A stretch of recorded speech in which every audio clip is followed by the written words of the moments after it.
para ter tempo de perguntas, nós vamos ser curtos, vamos falar pouco. Nós combinamos de não trazer slides. O objetivo do nosso trabalho aqui hoje seria fundamentalmente utilizar a experiência nossa para discutir o como, né? A gente fala muito em parceria público-privada, todo mundo fala bem disso, mas o como, né? Como fazer isto? Então, nós vamos aproveitar essa mesa para trazer um pouco para vocês do como foi feito essa parceria público-privada em Vitória da Conquista, em Teófilo Otoni, envolvendo uma empresa privada como financiador, envolvendo universidade, envolvendo as fundações de pesquisa, envolvendo as secretarias municipais de saúde. E o objetivo do projeto, ele já tem 2 anos de implementação, fundamentalmente é monitorar e controlar pacientes com hipertensão e diabetes, partindo do pressuposto que um bom controle dessas 2 comorbidades vai evitar a evolução das consequências todas em termos de infarto, insuficiência cardíaca, UTI, morte prematura e etc., né?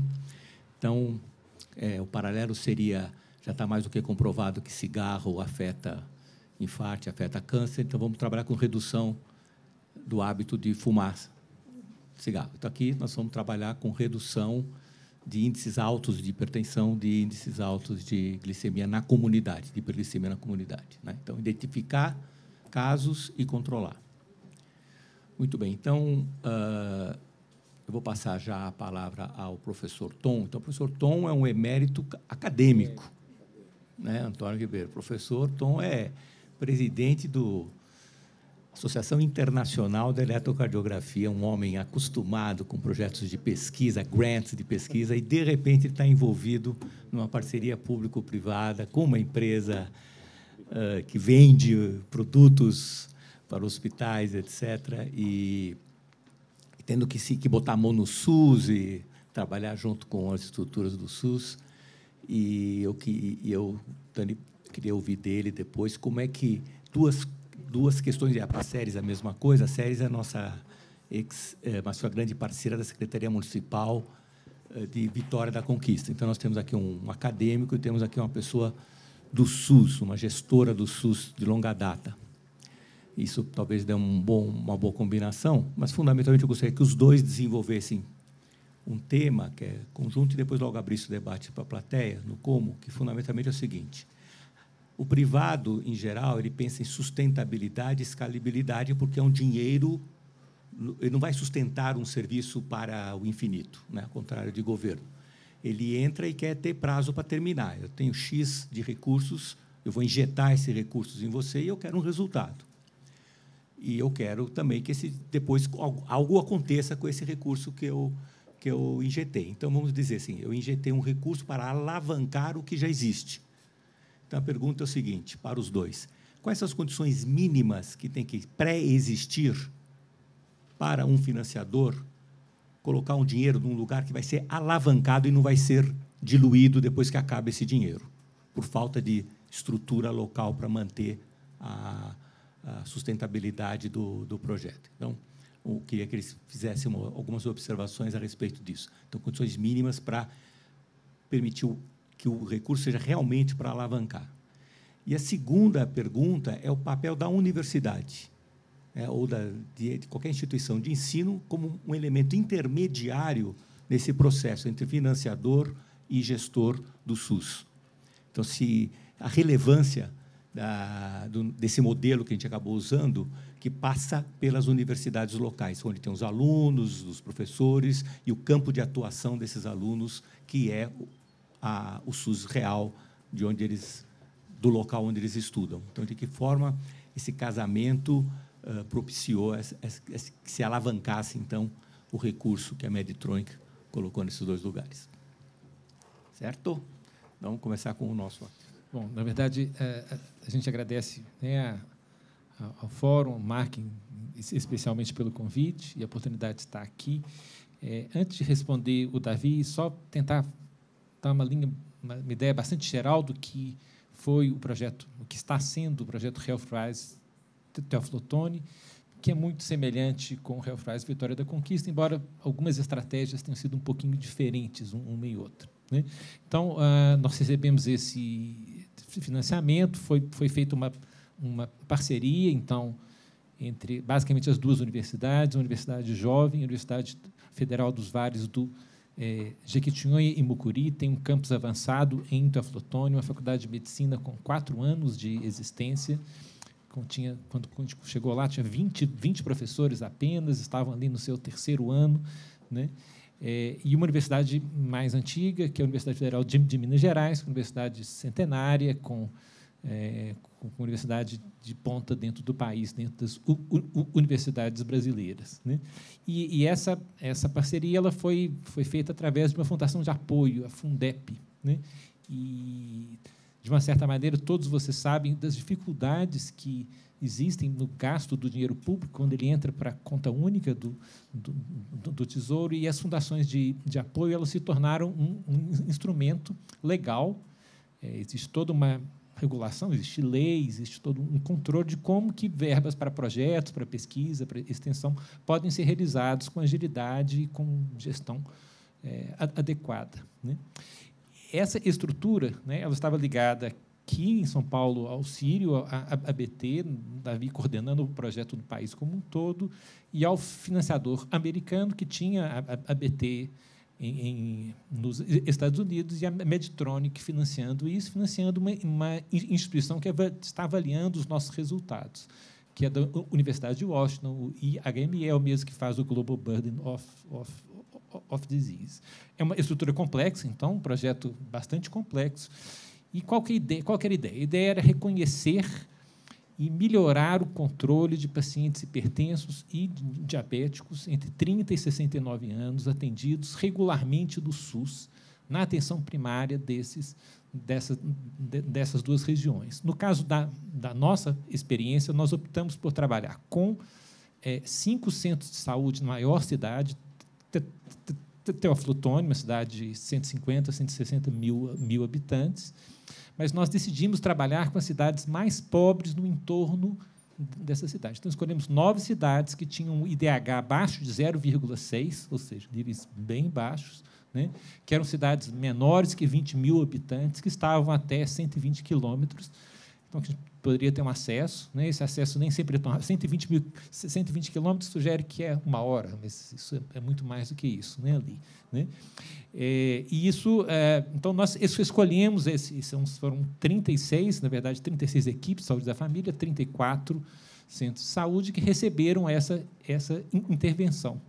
Essa intervenção foi a tentativa de ser a mais multidimensional, multiprofissional possível. Ela incluía desde discussão com o gestor e cursos de treinamento do gestor acerca de gestão de medicamentos, fluxo de exames, a treinamento de todas as equipes de saúde, incentivo às atividades em grupo, treinamento e intensificação dos grupos de atividade física, grupos de pacientes com as condições específicas, né? E uma série de ferramentas tecnológicas que foram implementadas nessas unidades, né? Todas as unidades foram informatizadas, elas não eram informatizadas, a maioria das pessoas nunca tinha trabalhado com nenhum device eletrônico para a saúde ali, né? E foi criado um sistema para rodar, né, em tese, num outro nível em relação ao prontuário eletrônico, basicamente um sistema de suporte à decisão em que os dados eram incluídos, era a nossa forma de coletar os dados sobre, né, das pessoas que foram recrutadas.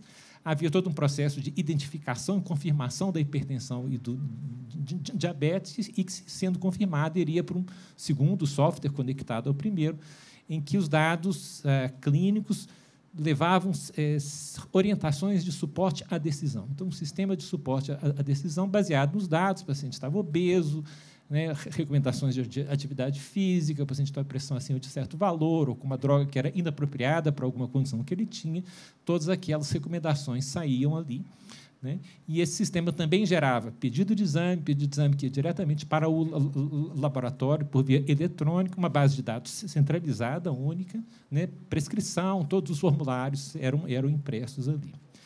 Esse sistema foi acoplado com um sistema de mensagens de texto, com recomendações de modificações de hábito de vida para um número de pessoas que tinha acesso a celulares e sabiam ler, porque é uma região com alto índice de analfabetismo, né?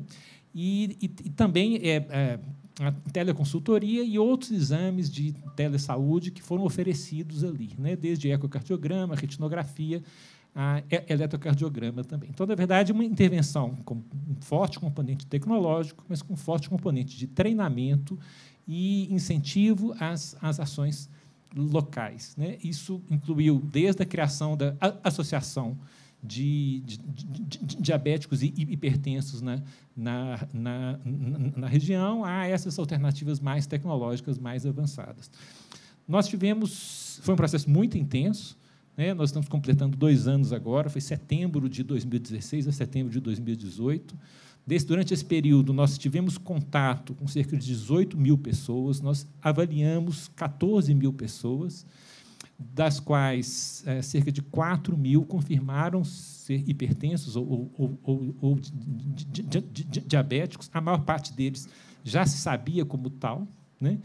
E que nós temos mais ou menos 33%, 34% que têm a sua doença controlada, ou seja, quase 2/3 dessas pessoas têm o nível de hemoglobina elevado ou a pressão arterial acima de 140 por 90. Né?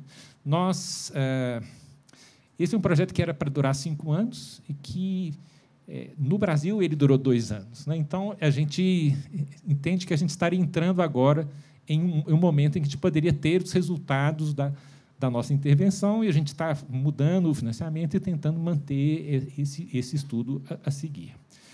Tentando responder um pouquinho a essas 2 perguntas, eu diria que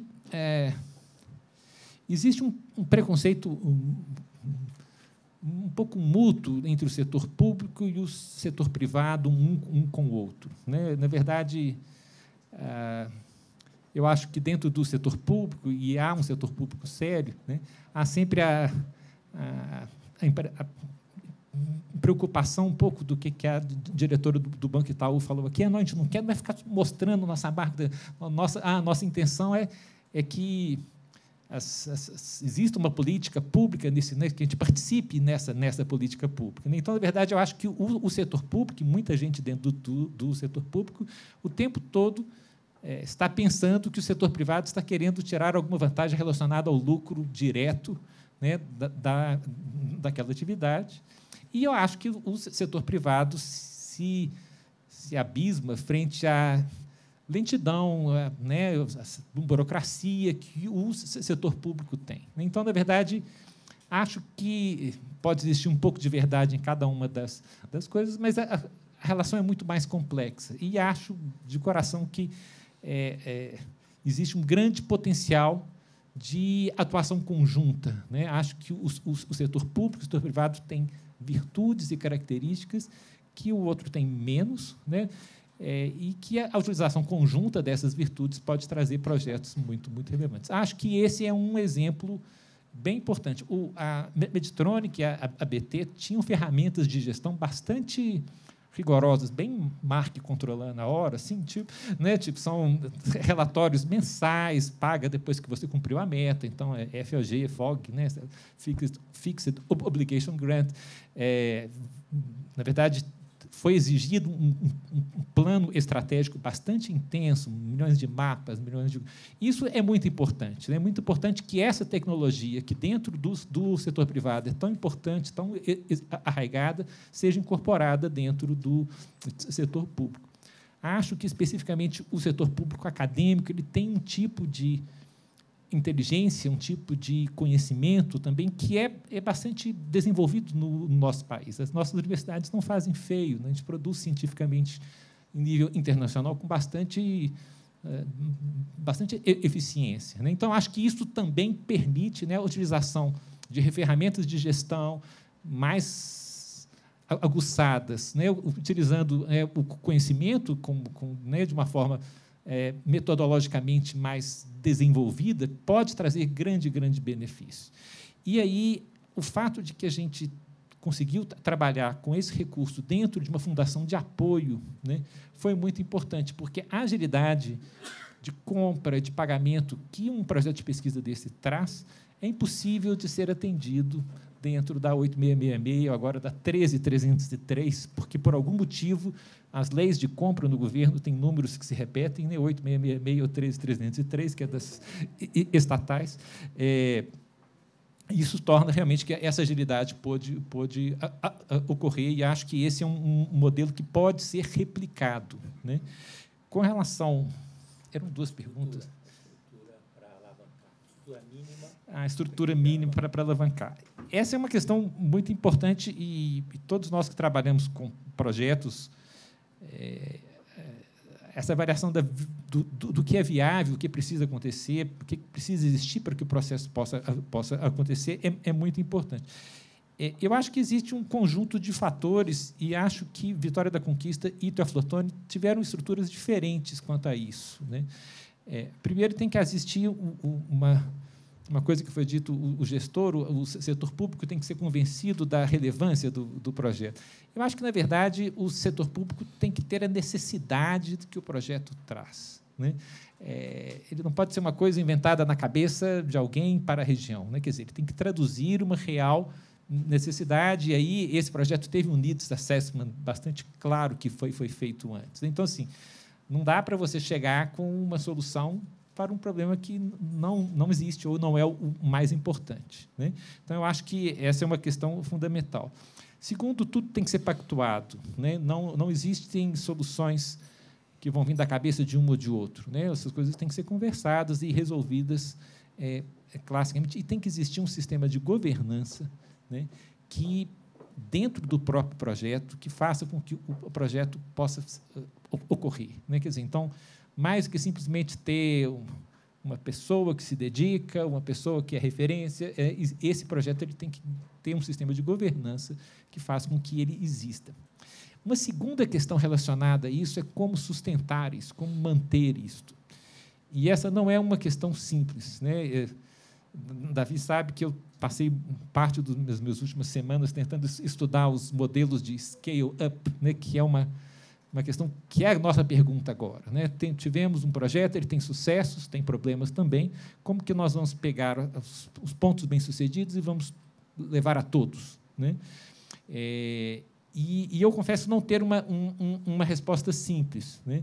Mas, de uma certa maneira, né, quanto mais dentro do sistema for a sua solução, quanto mais, no caso, dentro do SUS, dentro das possibilidades do que o gestor tem de assimilar aquilo e continuar fazendo isso, quanto mais local-based, como o pessoal Cidades Coração Saudável, né, soluções que possam ser mantidas pelo próprio serviço, à medida que o projeto termina, mais provável que ele consiga ser sustentável e ser mantido. Eu só temo que não exista uma solução mágica, né? A falta do recurso externo, a incorporação do projeto na rotina dos serviços e transformação em programa. Nós temos uma experiência extremamente favorável nisso. A gente criou um projeto de tele-ECG, que era um projeto de pesquisa, que foi incorporado com um programa de Estado depois.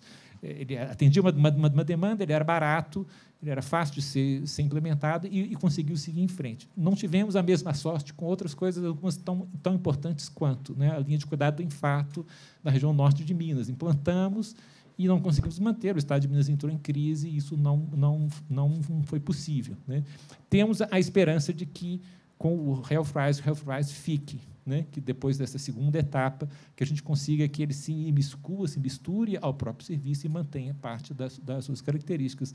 Não podemos jurar. É uma aposta, né? E, nesse aspecto, é muito importante que o setor privado e o setor público entendam que ambos querem, mas é uma aposta para ambos, né? Então, há um risco, né? A gente está correndo um risco junto aqui, né? Obrigado. Obrigado, Tom. Boa tarde a todos. Gostaria de agradecer a Marc pelo convite, né? Eu hoje já estou afastada da Secretaria Municipal de Saúde de Vitória da Conquista, embora ainda esteja envolvida com o projeto, porque eu falei há pouco com o Márcio, né, professor Márcio, que é quem coordena o projeto lá em Vitória da Conquista, que eu sou tão empolgada com o projeto que eu fico o tempo todo pensando o que é que a gente pode fazer para melhorar. Então, lá em Vitória da Conquista, basicamente, as ações são bem parecidas com a de Teófilo Otoni. Algumas coisas foram diferentes, como, por exemplo, lá foi feita a implantação do prontuário eletrônico, do ESUS. E foram capacitadas... o projeto ele foi implantado em 23 unidades da sede da zona urbana, e foi feita a implantação do prontuário eletrônico. Anteriormente, foi feita a capacitação dos profissionais, foi feita a aquisição de equipamentos de informática para servir de estrutura para a implantação desse prontuário eletrônico. Também foram implantadas as academias, a mesma proposta de lá, implantadas as academias da saúde, com acompanhamento dos profissionais de saúde. Lá também foi feito a aquisição de alguns equipamentos para fazer a aferição da hemoglobina glicada. Foi feita a aquisição de 2 equipamentos, 35 equipamentos de MRPA. Com esses equipamentos, foi possível fazer, com a hemoglobina glicada, ajudou a controlar os pacientes imediatamente, porque, às vezes, até no momento em que fazia o teste, já podia modificar essa medicação naquele mesmo momento, não ficava para depois. E no MRPA foi possível se verificar que alguns pacientes eles não tinham hipertensão, era hipertensão do jaleco branco, então se descartava aquele paciente. Então, ajudou bastante no diagnóstico. Outra coisa, a gente conseguiu também a ampliação do ECG lá, com o apoio, a cooperação técnica do Telesaúde. A gente conseguiu implantar um outro equipamento de ECG, que ampliou a oferta de 800 ECG por mês. Só para vocês terem ideia, Vitória da Conquista tem 349 mil habitantes, né? É uma cidade polo para 73 municípios ao redor. Então, uma oferta mensal de 800 ECGs, laudados pelo Telesaúde, foi de extrema importância, não só para o município, mas para desafogar para os municípios em que ele faz oferta do procedimento. Hoje, além disso, foi implantado um centro de diagnóstico cardiológico com ecoergometria, mapa, Holter e ECG também. Então, ampliou. Esse ECG ele foi implantado lá nesse centro, além de ter sido reativado outros ECGs que estavam parados nas unidades básicas, mais 2 nas unidades básicas. Então, isso conseguiu ampliar bastante a oferta para os usuários que tivessem necessidade. Foi feita também uma revisão na relação municipal de medicamentos. O projeto ele levou à tona uma discussão demonstrando a necessidade de fazer uma revisão nessa relação.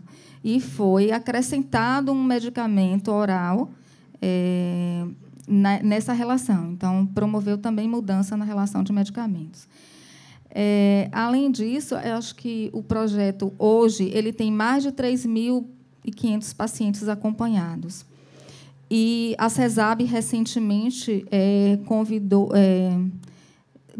se empolgou também, acabou se empolgando tanto com o projeto, que Vitória da Conquista vai ser um laboratório de inovações em relação à assistência para os hipertensos e diabéticos no estado da Bahia.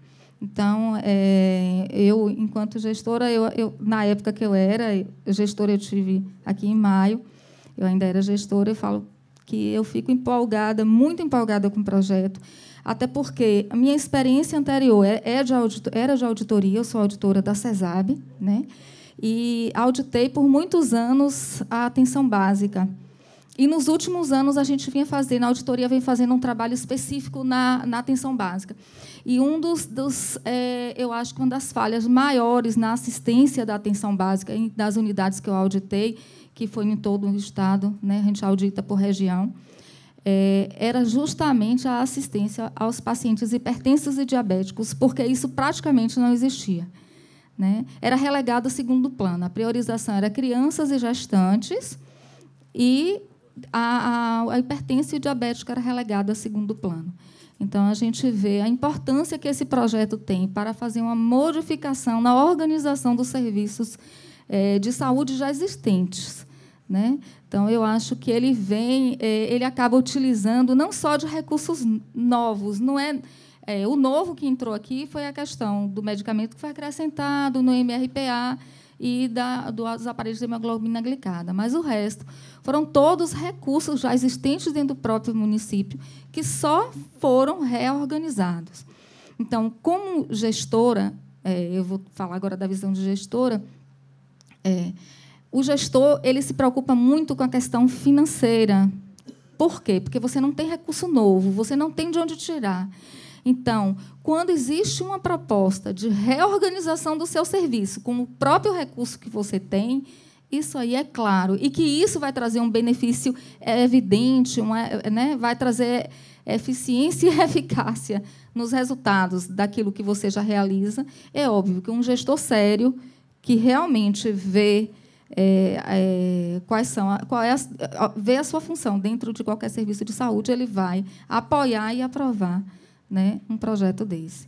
Então, eu acho que eu sou suspeita para falar desse projeto, porque eu só posso falar bem. Agora, as perguntas. A primeira pergunta foi da condição mínima para a sustentabilidade. Eu acho que eu já respondi um pouco.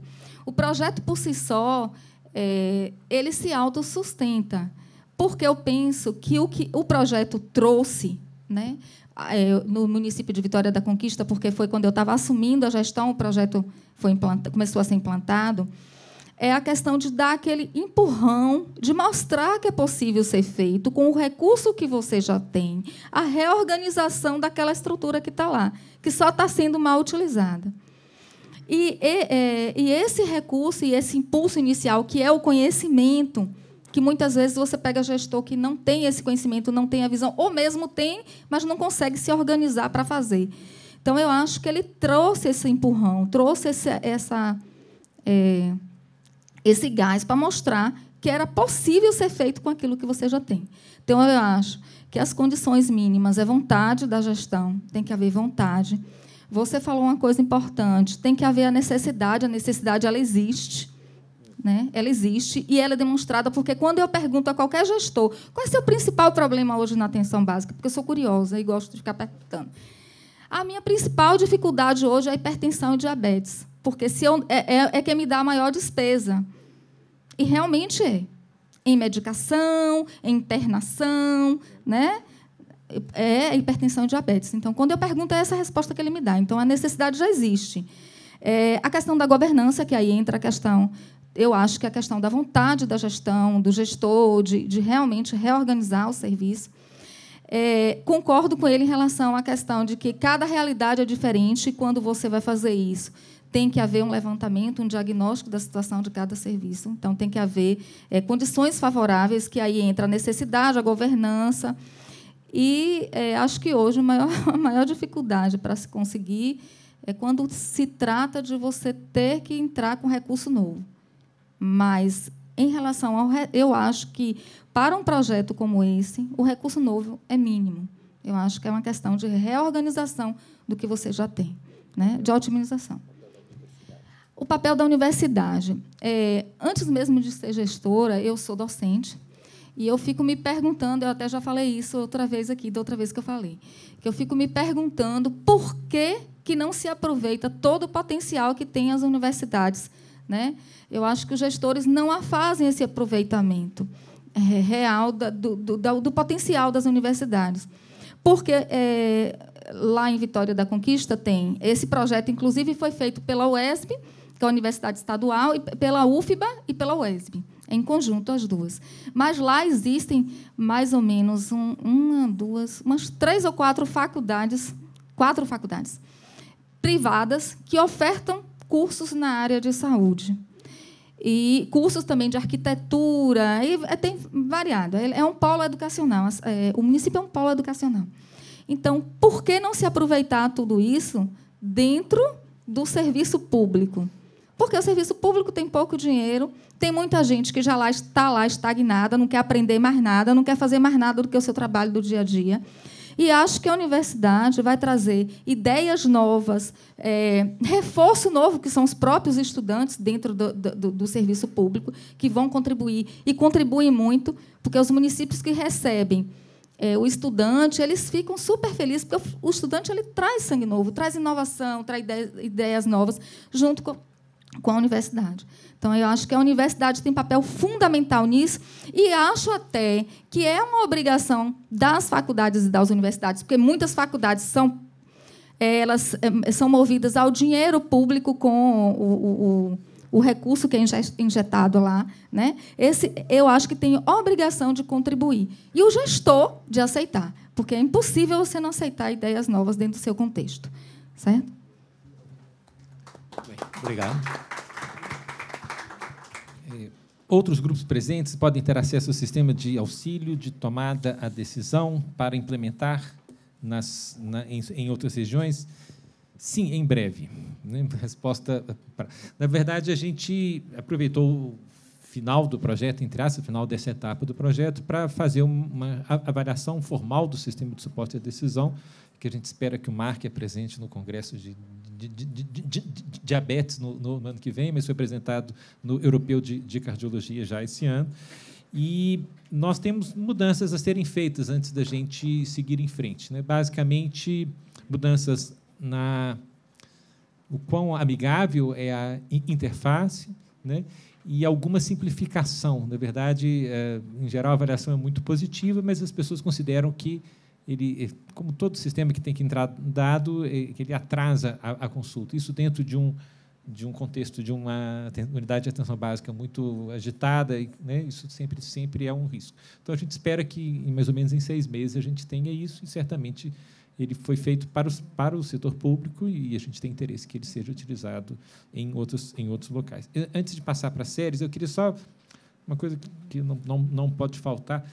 A importância da universidade para o projeto é claro. Agora, o projeto, no caso de Teoflotone, a importância do projeto para a universidade é muito importante também, né? Como eu tinha falado no começo, é uma pequena faculdade de medicina que tem um prédio, agora algumas dezenas de professores, numa região muito empobrecida de Minas Gerais, região mais empobrecida de Minas Gerais, tem um impacto local, a faculdade brutal. E o fato do projeto trazer essa circulação dos alunos estarem vindo para a reunião em São Paulo, estarem trabalhando dentro do SUS, aquilo ali é uma revolução dentro da Faculdade de Medicina. A FAMUC se beneficiou muito do projeto, as pessoas se qualificaram, né? Trouxe a importância que a faculdade tem para a própria região.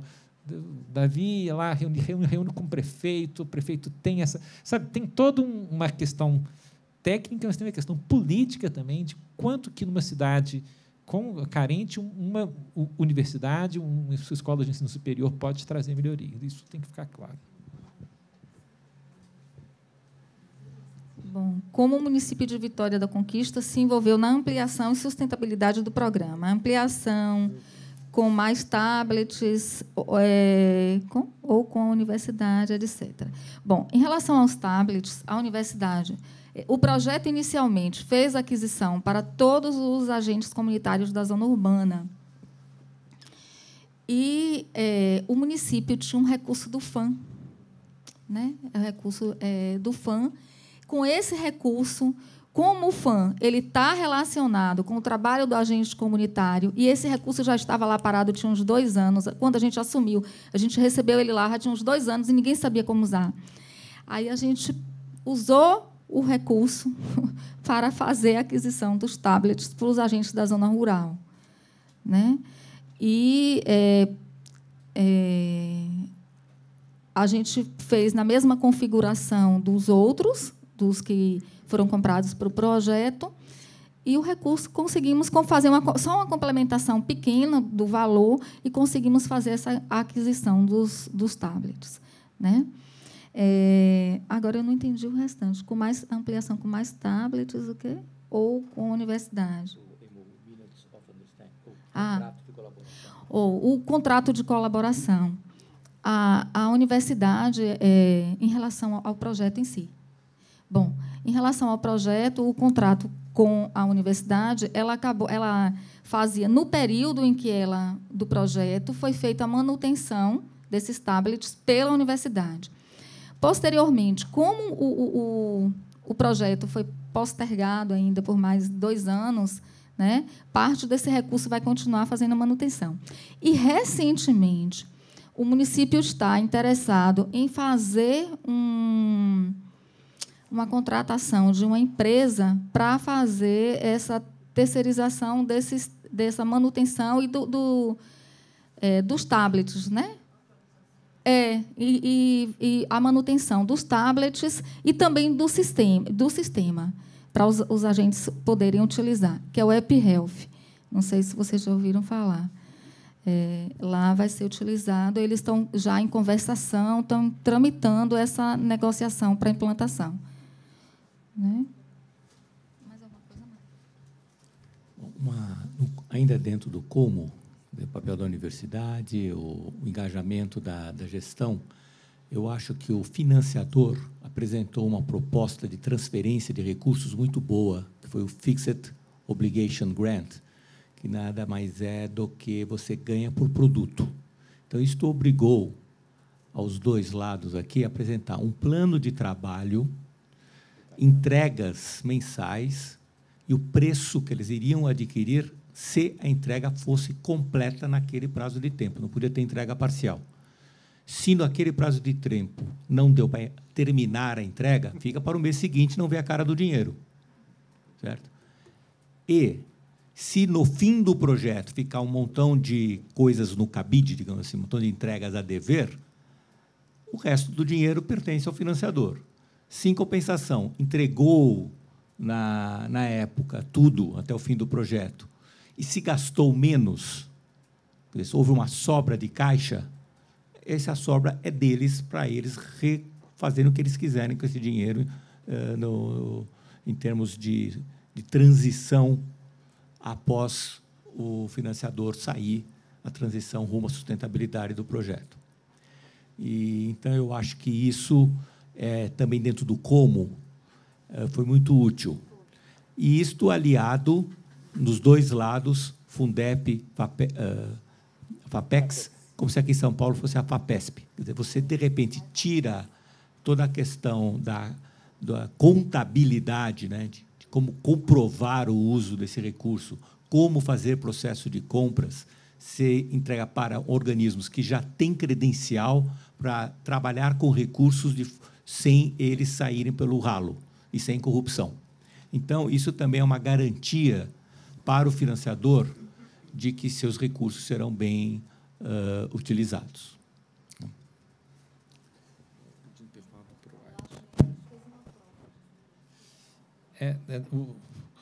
Pode falar sobre o modelo de sustentabilidade pelo PROAD. A gente, ao final do projeto, tentou obter alternativas de como mantê-lo, né? Eu acho que existe uma coisa específica para o Brasil, nesse caso, que foi a duração muito curta, né? 5 anos é um bom prazo, né? 4 anos seria bom, 3 ainda seria, mas 2 anos era um prazo muito curto para que a gente obtivesse resultados. A nossa expectativa era um aumento desse controle. A gente conseguiu, basicamente, ter a linha de base, né? Um pouco mais do que a linha de base, um implantado. Então, na verdade, o projeto ele acabou sendo interrompido um pouco precocemente do ponto de vista de resultados, dada a dimensão, né? Um negócio... tinha falado para o Davi, eu acho que dos projetos dos que deu mais trabalho até assim, foi realmente uma coisa brutal, né?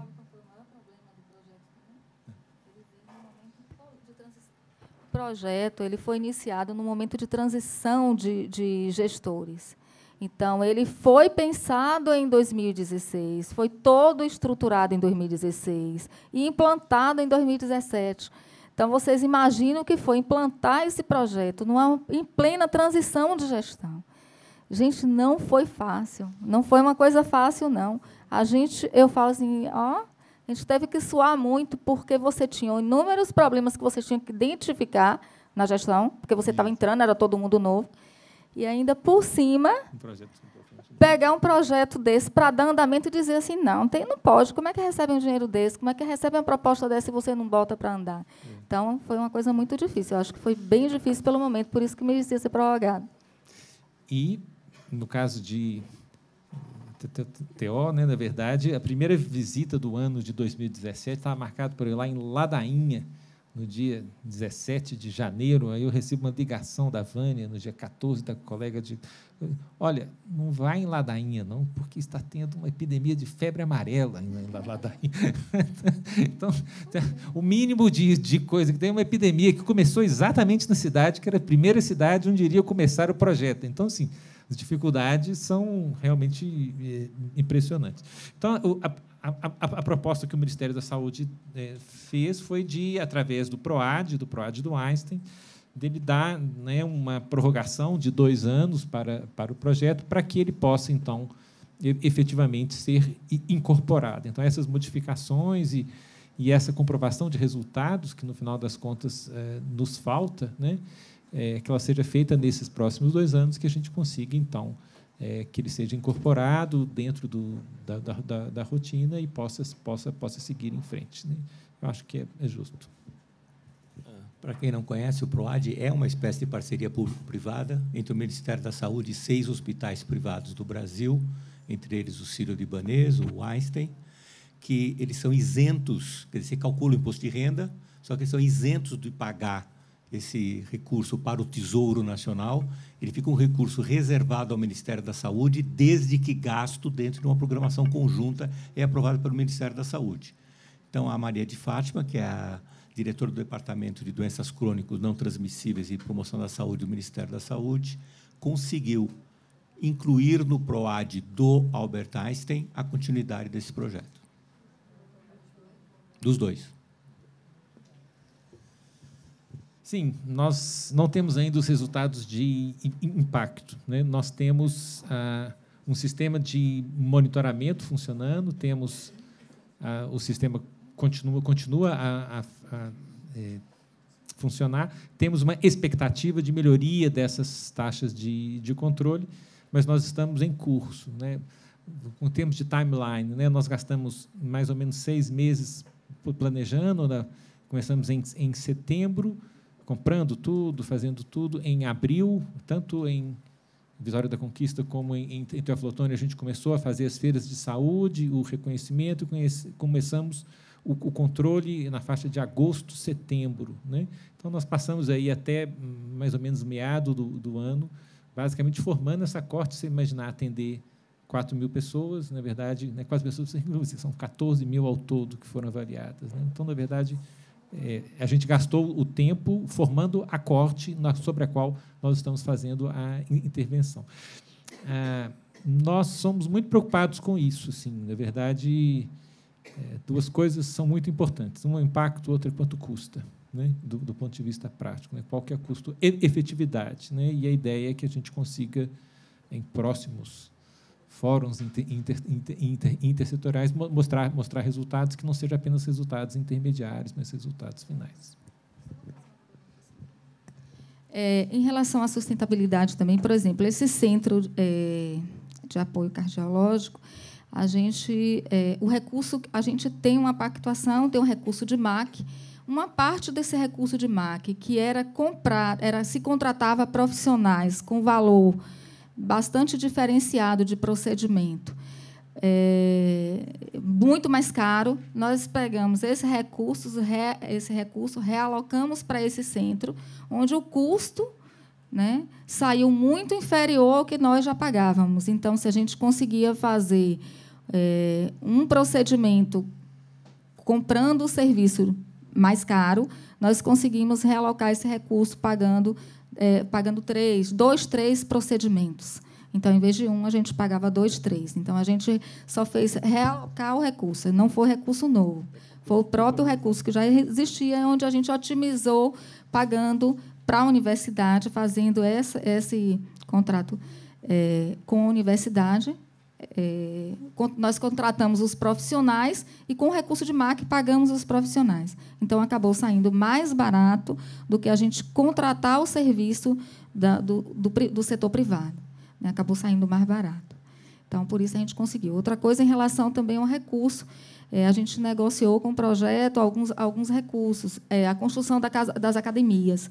Em vez deles fazerem as academias, a estrutura, eles compraram os equipamentos e a gente pediu que eles comprassem mais equipamentos de informática e mais tablets para entregar para os profissionais do NASF, por exemplo, que a gente não conseguia acompanhar o trabalho deles.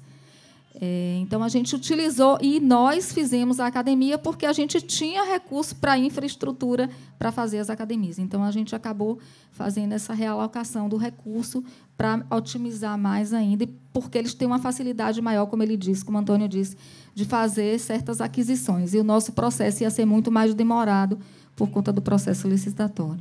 Aos panelistas e ao moderador. Estão